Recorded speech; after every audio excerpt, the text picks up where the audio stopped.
Okay. This is Lewis Thomas with Master Carpenter Series.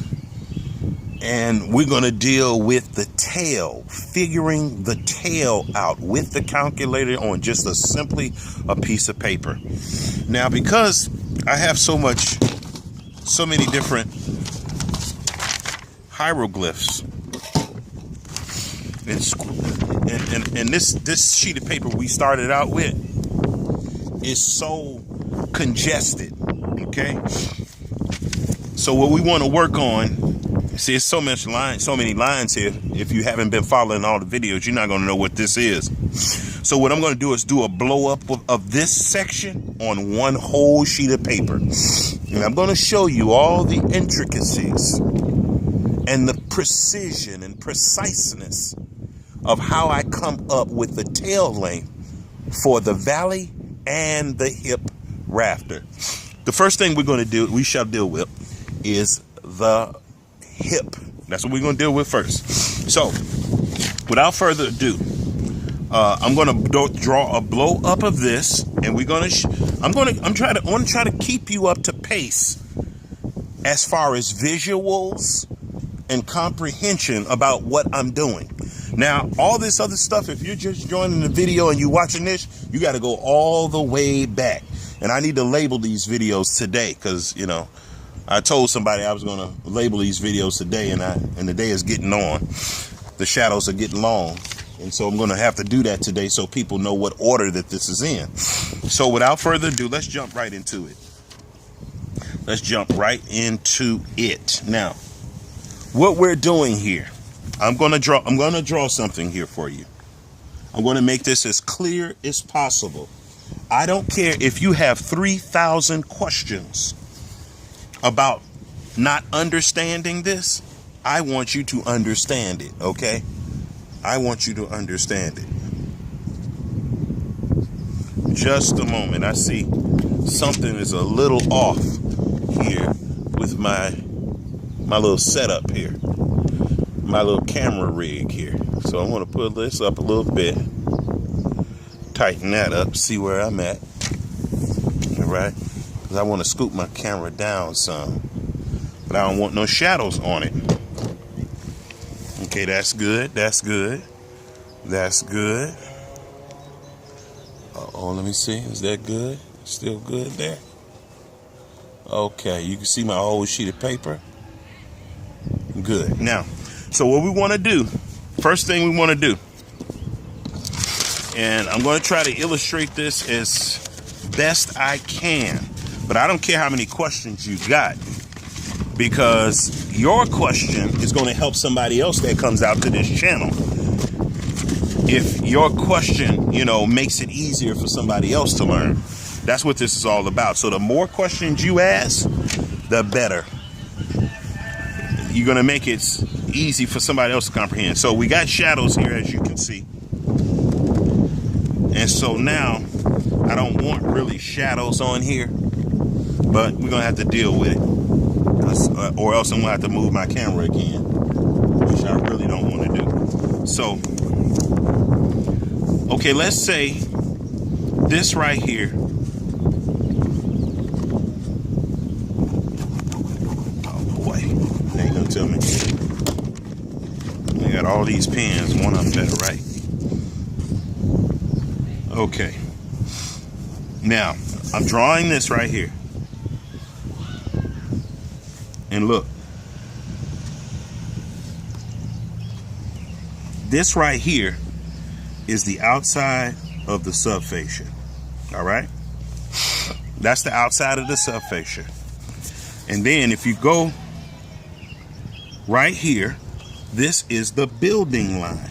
Okay? This is the building line. All right? And we're going to try to make it pretty even. So this is the corner of the building that I'm drawing right now. Corner of the building I'm drawing right now. No pen wants to write, okay? So I don't want it all smeared up. That's why I don't want to use pencil. Okay, let's see. see if we can get these pins to write. Now I'm going to illustrate everything that I'm writing to you. I'm drawing for you. Okay.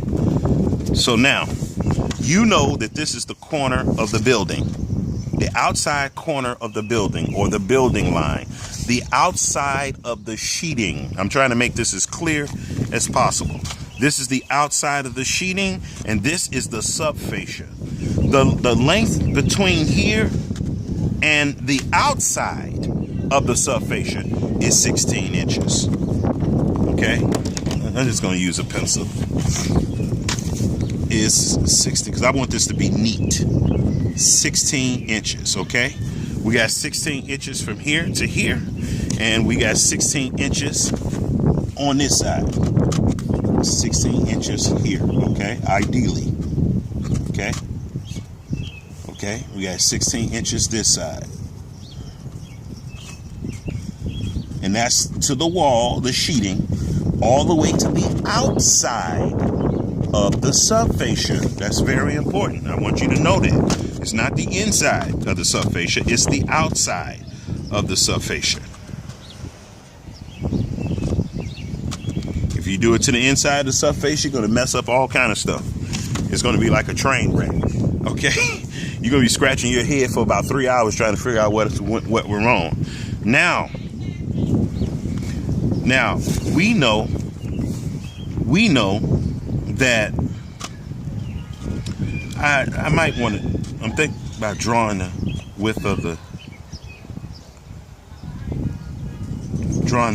top plate, but I'm not going to do that. So we know that on our previous graph here, it's windy out here, y'all, and you're going to have wind noise and everything, but I'm trying to speak in such a way that is not a problem.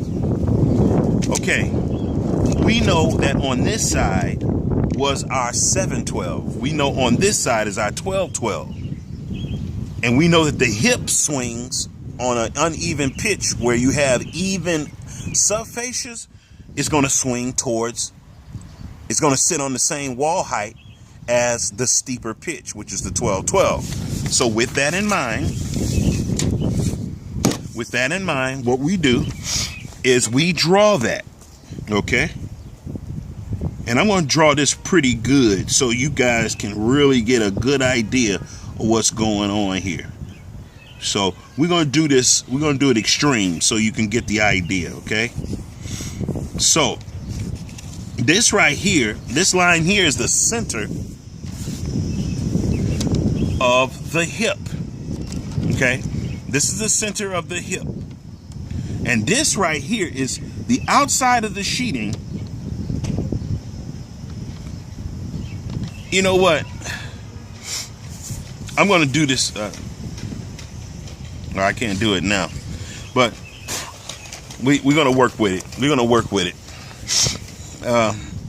It's just illustration purposes that I saw something I could have drew clearer. But anyway, this is the center. This is the center of the valley. I mean the hip. Okay. The other thing that I want to do right now is we're going to draw also for a valley. If I can, if these pens will work for me.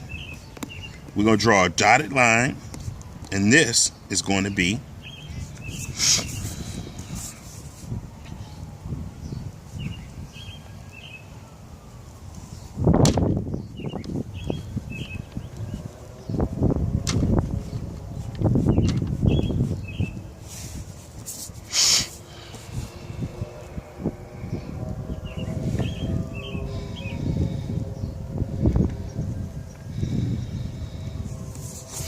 okay, and then we draw this right here. Now these dotted lines represent an inside corner, not an outside corner that a hip sits on, but an inside corner that a valley sits on. Okay, that's what this represents here. So we're going to draw this out, all out nice and pretty as we can.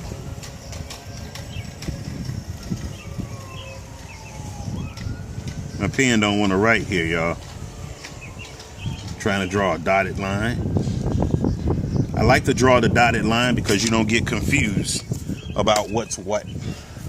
So the subfascia for the outside corner that the hip sits on is the solid lines, okay?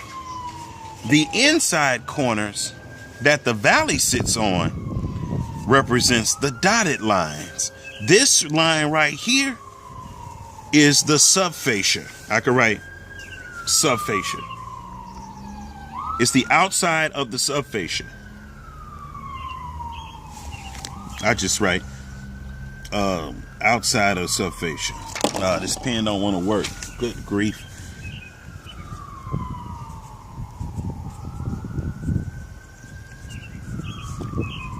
Outside of subfascia. Okay? And this line, of course, is the outside of the sheeting. You see? So we're going to put outside of sheeting.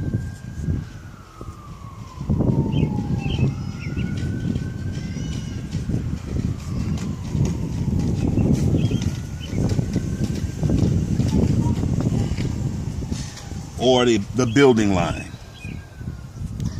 The BL is what I just put for that.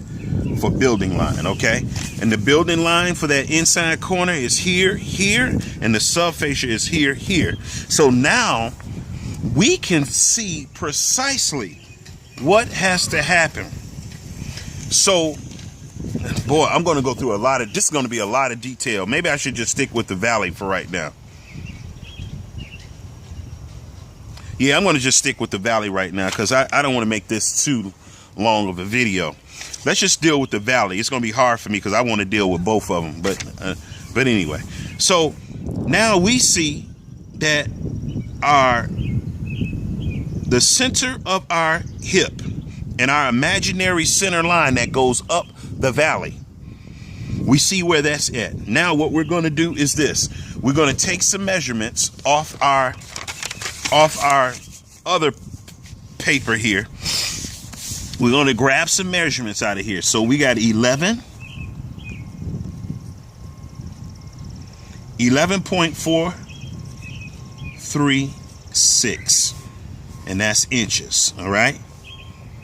That's how long to the center outside of the sheeting to the corner.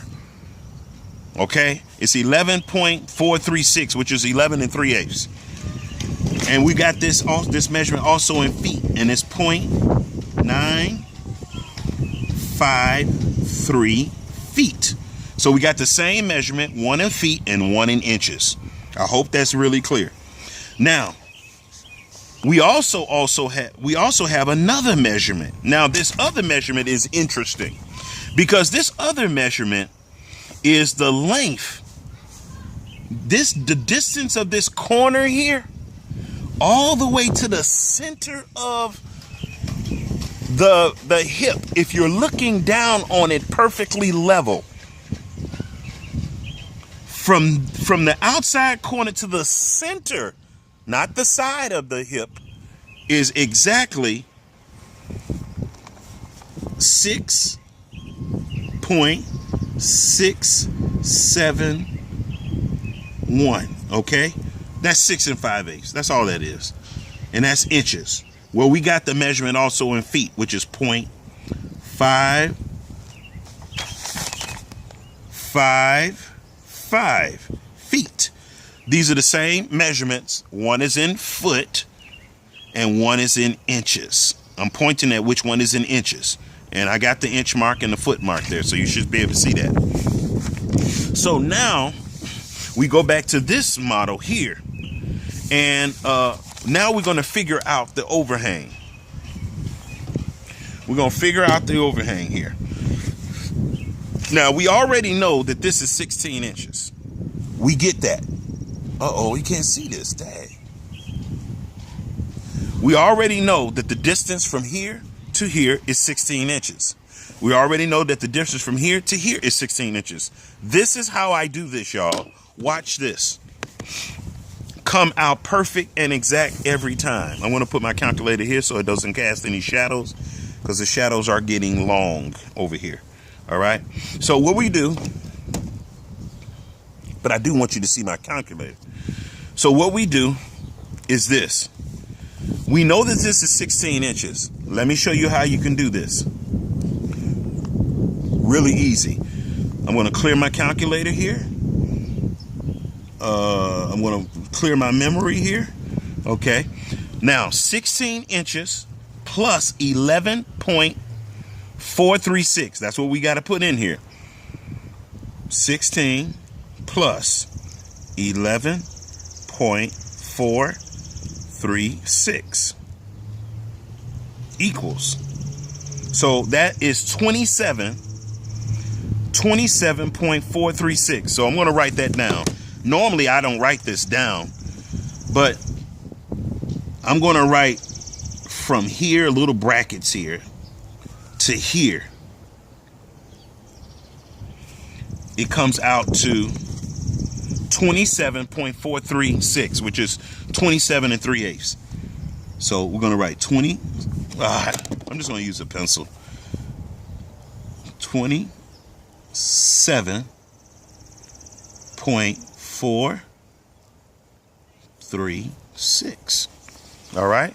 So you take this 27.436 and you divide it. This from here to here, you divide it by what? 16 inches. Why 16 inches? Because from here to here is 16 inches. You see?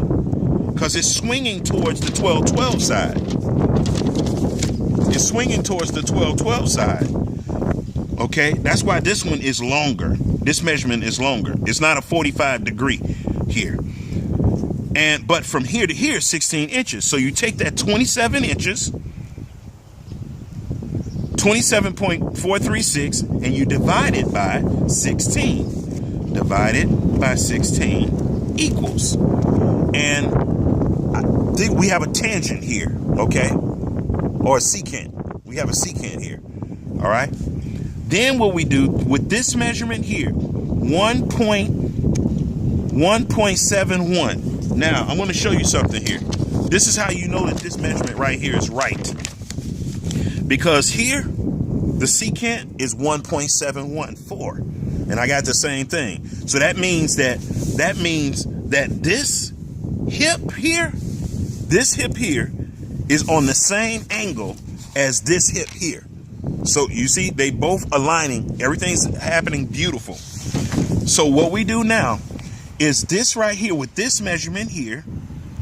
You take this and you want to find the inverted tangent.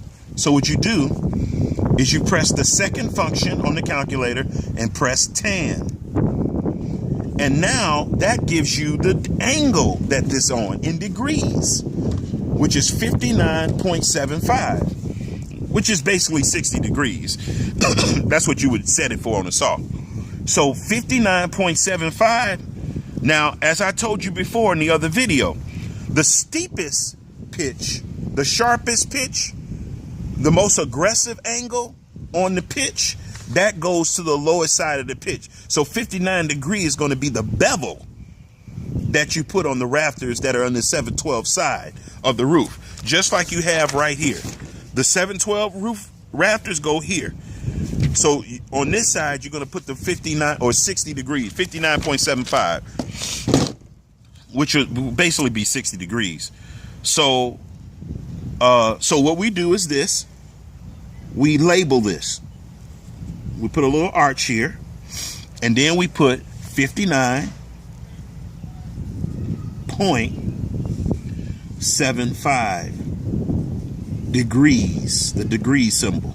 Okay, a little zero. So we know that this is 59.75. This other side is going to be like 31.25.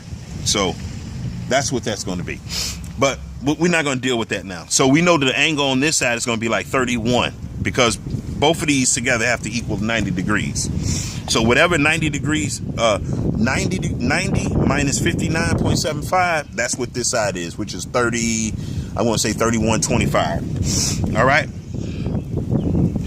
So now that we have these degrees in here, by way of our inverted tangent, what do we do now? What we do is we go do cosine. Cosine, we press that button, and then we press this button. Now, this button is very important because this is a secant measurement as well. Okay, this is a secant measurement as well, or a cosine measurement. I get all that confused. The terminology sometimes confused.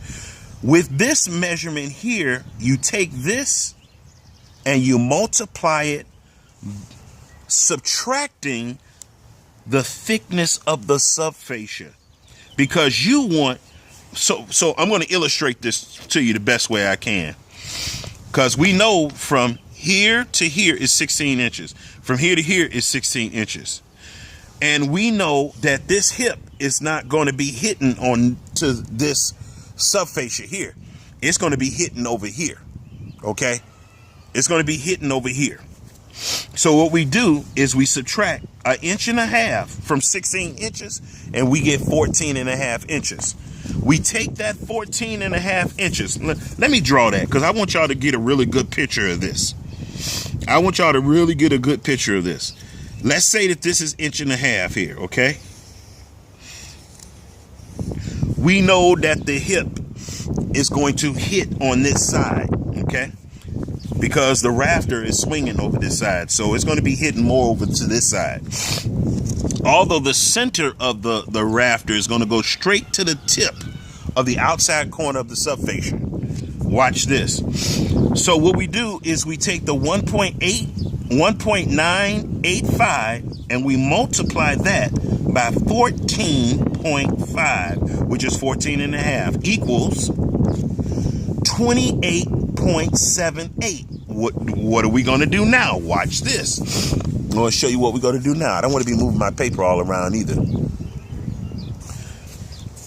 So what we're going to do is this. We're going to draw a little triangle here. We're going to draw one down here, okay? I'm glad I used a whole sheet of paper so stuff don't have to be jumbled up. Okay, we're going to draw a little triangle here, okay? Now, this measurement right here that we just put in the calculator is the run for the hip valley measurements, okay? It's the run for the hip valley measurements. That's what we've just figured out. And this run is to the center of the hip and the valley, okay? It's to the center of the hip and valley. So we got 28.78. Act as if this is the tail part. This is the tail part, okay? You got your subfascia here, that inside corner, and this is the building line here, okay? Okay? This line represents the building line. And so this is the inside of the subfascia. This is the outside of the subfascia. And we already taken into account that all this stuff is on an angle, okay? It's on a 59.75 degree angle. And we're measuring this measurement here, the 28.783. That's what this is. It's the run. 28.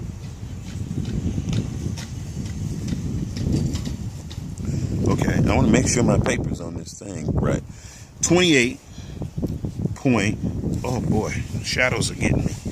28.783. All right.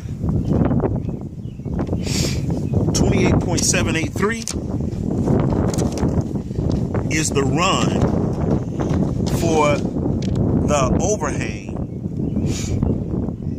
of the hip valley. All right.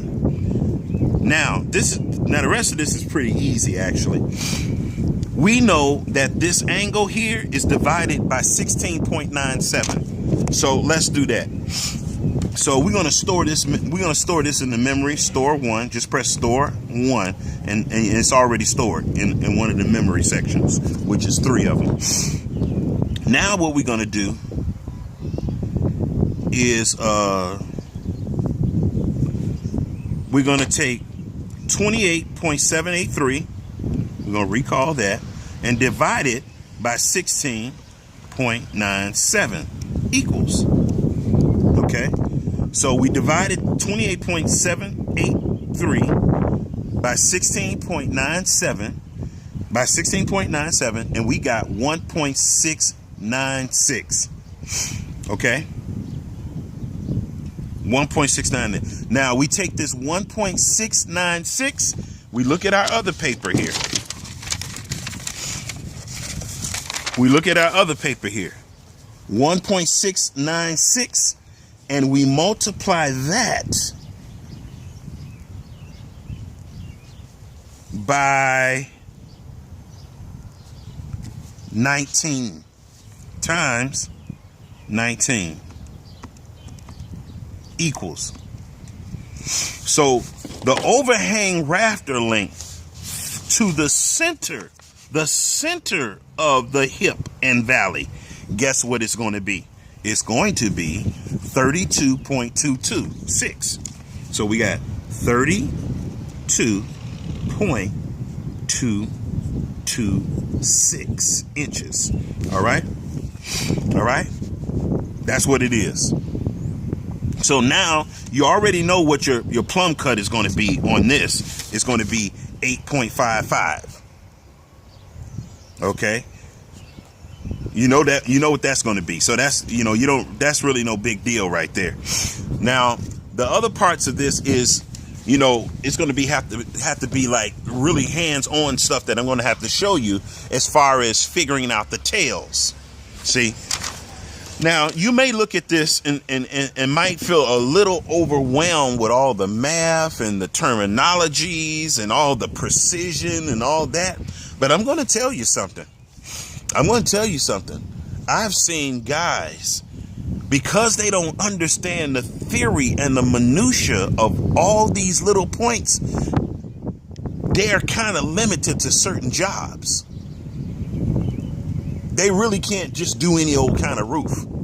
But if you know this, you can do any kind of roof. I don't care if it's metal. I don't care if it's made out of rocks. You could, it's made out of flour. You can do any kind of roof if you got this down pat. You could do forms, all kinds of stuff, y'all. It's all kinds of stuff.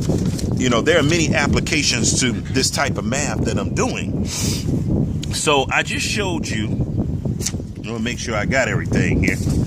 I just showed you. Now we know that this side, the bevels on the 712 is going to be 59.75, which is really 60 degrees. And let me get you that too.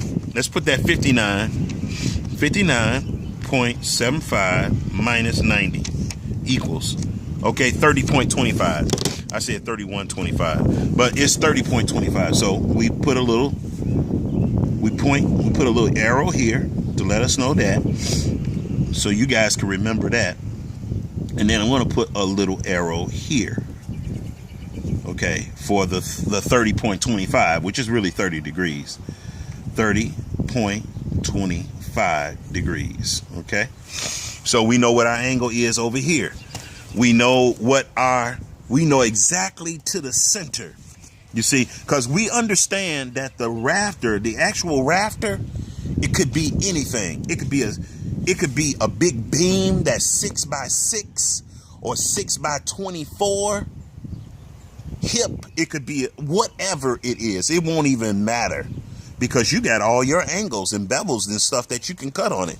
It don't matter how big the hip is. If it's a 1x1, if you got a tool that's precise enough and you good enough to cut a 1x1 into a hip or a valley, you could do this method. If you got a hip that is 5 microlambs nailed together and they 30 inches wide, and they are an inch and 7/8 thick, and you nail 5 of those together, guess what? If you got you a nice little saw, a nice little chainsaw with a nice angle on it, you're going to be able to cut it just like you would. Now, it's going to be more work because you got all that lumber that you got to wheel around. But anyway, so yeah, this is the way that you really get this down. Now, I got one of my 2 main books that I